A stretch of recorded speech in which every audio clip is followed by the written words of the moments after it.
Jadi aku tahu posisiku lagi tidur di kasur dan aku ngelihat makhluk itu ada 2 atau 3 di situ. Dan mereka bilang dalam bahasa Jawa ya, ayo, melu aku, melu aku, melu aku.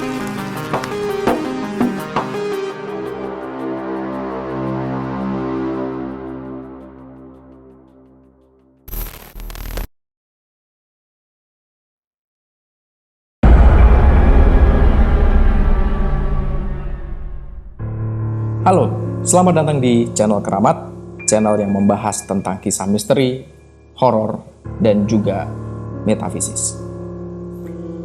Hari ini kita akan membahas sebuah cerita misteri yang terjadi pada tahun 2009. Dan kisah ini merupakan kisah yang saya angkat dari kisah pribadi atau kisah nyata yang saya alami sendiri. Sebelum saya bercerita tentang kisah yang saya alami pada tahun 2009, silahkan kalian untuk tekan tombol likes, subscribe, dan juga jangan lupa tekan tombol lonceng. Share video ini sebanyak-banyaknya dan jangan lupa tinggalkan komentar di kolom komentar di bawah. Terima kasih. Jadi kisah ini bermula di tahun 2009, di mana waktu itu saya masih menjadi mahasiswa tingkat 1 di salah satu universitas negeri di kota Malang. Waktu itu, saya di Malang tinggal dengan Mas di salah satu kontrakan yang sudah Mas tempati beberapa tahun sebelumnya. Dan memang kebetulan di kontrakan tersebut ada satu kamar kosong karena penghuninya waktu itu pindah ke Jakarta kalau tidak salah. Nah, jadi ketika saya kuliah di Malang, saya ditawarin oleh Mas untuk tinggal di kontrakan itu daripada harus ngekos sendiri dan keluar budget untuk ngekos lagi. Jadi hitung-hitung untuk saving cost, saya tinggal di kontrakan yang ada di salah satu wilayah di Dinoyo waktu itu. Dinoyo ini termasuk daerah yang padat penduduk. Waktu itu kalau kita dengar Dinoyo, ataupun jangan waktu itu, mungkin sekarang kalau kita dengar Dinoyo, itu pasti sangat identik dengan Jalan MT Haryono yang selalu macet setiap harinya. Nah, kontrakan kami waktu itu ada di Dinoyo, yang tidak pernah sepi, karena siang malam itu pasti macet luar biasa. Di kontrakan tersebut, saya tinggali bersama Mas, atau kakak kandung saya, itu kurang lebih sekitar 6 bulan. Jadi kita tinggal di kontrakan kecil yang kamarnya ada 2 kamar, ada loteng di atasnya, dan bersebelahan, deket banget dengan masjid ya, sebelahnya itu ada masjid. Itu hanya sekitar 6 bulan. Ketika saya tinggal di kontrakan tersebut, memang tidak ada kejadian-kejadian khusus yang aneh. Bahkan saya merasa biasa saja selama tinggal di kontrakan tersebut. Saya biasa malam-malam duduk-duduk santai, stargazing atau melihat bintang di loteng, karena cukup enak kalau di loteng. Bahkan saya juga sering tinggal di kontrakan sendirian, karena kadang-kadang Mas dan juga temannya, mereka ada project membuat video, jadi harus keluar, sehingga yang tinggal di kontrakan itu hanya saya sendiri. Tapi secara umum, karena kontrakan tersebut juga berbatasan langsung dengan rumah-rumah warga, jadi tidak ada kesan ngeri sama sekali mengenai kontrakan tersebut. Tapi, ada satu kisah yang cukup menarik. Ini sebelum kisah misteri saya, tapi kisah misterinya ini sudah dialami dulu oleh Mas saya, yang dulu pada awalnya menempati kontrakan tersebut. Nah, sebelum kontrakan tersebut ditempati oleh Mas dan juga teman-temannya, sebelumnya tempat itu memang sudah sering ditempati oleh penghuni yang lain. Nah, waktu itu ketika awal-awal Mas pakai kontrakan tersebut, pernah terjadi satu kejadian mistis yang cukup mencengangkan keluarga waktu itu. Salah satu teman Mas, sebut saja namanya Mbak Sunil. Mbak Sunil ini dia punya kemampuan bisa melihat makhluk-makhluk gaib. Nah, usut punya usut ketika Mas saya itu pindah ke kontrakan tersebut, ketika masih beberapa hari menempati tempat tersebut, diceritakan oleh Mbak Sunil bahwa ada 3 makhluk yang mengikuti Mas saya.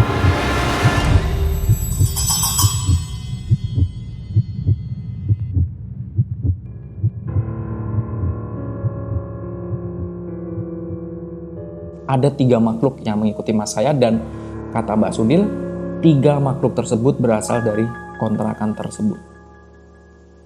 Jadi gara-gara diikuti oleh 3 makhluk tersebut, Mas saya ini beberapa kali mengalami kejadian-kejadian yang kurang mengenakan.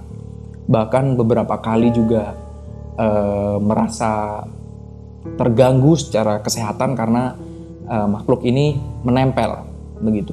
Menempel ikut kemana-mana Mas saya pergi. Nah, waktu itu kakek saya itu terkenal juga di kampung itu punya kemampuan untuk mengusir makhluk-makhluk seperti itu. Jadi waktu itu karena tahu bahwa Mas saya diikuti oleh makhluk yang katanya dari kontrakan tersebut, maka kakek saya mengirimkan doa-doa, ya dikirim doa-doa aja supaya makhluk itu tidak mengganggu. Nah, semenjak kakek saya sudah mengirimkan doa-doa itu tadi, dipercaya makhluk itu sudah tidak pernah lagi mengganggu Mas. Dan Mbak Sunil pun juga menyatakan bahwa makhluk itu juga sudah tidak mengganggu Mas saya lagi. Nah, jadi selama saya tinggal di sana pun juga tidak pernah ada gangguan apapun, ya, selama saya tinggal di kontrakan tersebut. Tapi baru saya rasakan gangguan tersebut ketika bulan ke-6 ketika kita mau meninggalkan kontrakan tersebut. Bulan terakhir kita ngontrak di sana, tentu kita harus sudah menyiapkan planning kemana kita akan pindah. Waktu itu saya memutuskan untuk pindah ngekos yang lebih dekat dengan kampus saya. Karena di Noyo dengan kampus saya itu cukup jauh, jadi kalau jalan kaki juga lumayan jauh, makanya saya udah nyiapin cari kos-kosan yang lebih dekat dengan kampus saya kuliah. Jadi jauh-jauh hari saya sudah mengemasi barang-barang saya cukup banyak, dan juga membersihkan kontrakan tersebut, sehingga ketika nanti kita tinggalkan, kontrakan tersebut juga akan kondisinya akan baik seperti semula. Ketika semuanya udah beres, udah kelar semuanya, udah dikemas semuanya, bahkan barang-barang saya juga sudah beberapa yang gede-gede udah saya pindahin ke kos-kosan saya yang baru. Malam terakhir ketika saya tidur di kontrakan tersebut, ini saya masih ingat banget, dan jujur saya masih merinding kalau saya ingat kejadian malam hari itu. Saya nggak bohong, sekarang saya merinding. Jadi malam terakhir, jadi kalau dibayangin kamarnya itu ada 2. Kamar saya ada di bagian depan, ya ada depan. Nah, jadi jendelanya itu udah langsung depan, itu adalah bisa ngelihat teras depan, ya. Kemudian kamar Mas sama teman itu ada di belakang, dekat dapur, gitu. Saya tidur sendiri waktu itu. Dan memang saya setiap malam tidur sendiri di kamar tersebut. Waktu itu saya juga tidur sendiri. Saya ingat banget malam itu saya bermimpi dengan sangat jelas banget. Saya melihat dalam mimpi saya ada 2 atau 3, saya lupa, 2 atau 3 sosok yang ngajak saya untuk tetap tinggal di situ. Jadi posisinya kalau kalian bayangin itu nggak seperti kayak saya ngelihat nyata gitu, nggak makhluk itu. Tapi saya dalam apa ya, aku gambarinnya mungkin kayak kondisi trance gitu ya. Trance itu antara sadar dan nggak sadar gitu. Jadi kalau orang Jawa biasanya lihat atau menyebut itu sebagai tindihan ya. Tapi bukan ketindih ya. Waktu itu posisinya bukan ketindih, tapi ngelihat secara nyata gitu, secara nyata. Tapi dalam trance itu makhluk itu berdiri di pintu, pas di pintu kamar. Jadi aku tahu posisiku lagi tidur di kasur, dan aku ngelihat makhluk itu ada 2 atau 3 di situ. Dan mereka bilang dalam bahasa Jawa ya, ayo melu aku ae.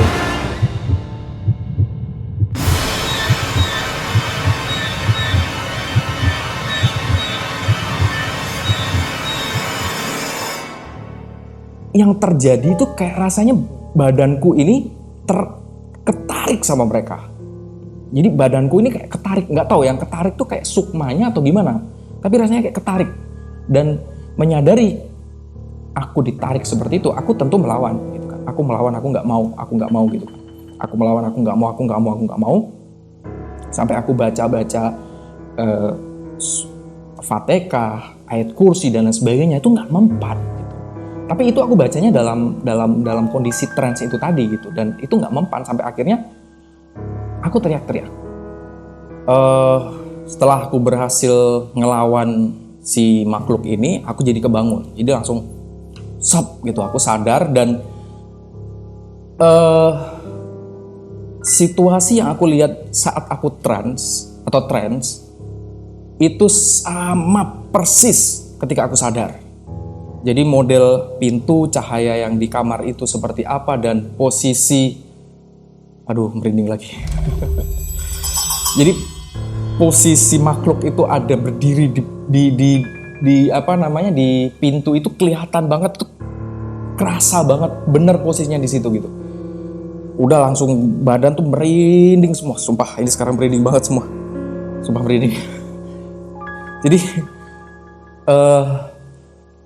merinding banget, kebangun, aku lihat jam waktu itu, jam 2 malam. Jam 2 malam. Dan ini persis banget kalau aku diganggu sama makhluk, biasanya emang aku kebangun jam 2. Dan waktu itu juga jam 2 malam. Sontak, karena semuanya udah kerasa merinding, aku lari ke kamar Mas. Jadi aku udah langsung masuk aja, aku buka kamarnya, aku langsung tidur di kamarnya Mas. Nah, baru besok pagi ketika bangun, biasanya Mas tuh kalau bangun rada lambat, aku bangun duluan, aku udah bangun, udah nyiapin sarapan, waktu itu udah makan, habis itu Mas bangun. Kemudian nanya dong, tanpa rasa bersalah, innocent banget nanya, "Kowe nyapa mambengi kok bengok-bengok?" Jadi masku itu sebenarnya dengar ketika aku lagi trance dan aku di kayak mau diambil gitu kan, terus aku teriak-teriak moh ogah. Kalau bahasa Indonesia nggak mau kayak gitu. Mas tuh denger gitu loh. Tapi dia tidur aja gitu, nggak nolongin atau gimana gitu.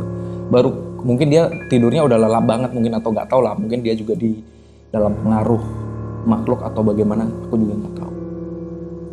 Jadi usut punya usut, mungkin makhluk yang mau meminta aku ini tadi, yang mau minta aku buat tinggal di situ, nggak mau pindah, atau nggak tahu lah mau ngambil aku kayak gimana, itu ternyata kemungkinan itu memang penghuni yang dulunya pernah mengganggu Masku.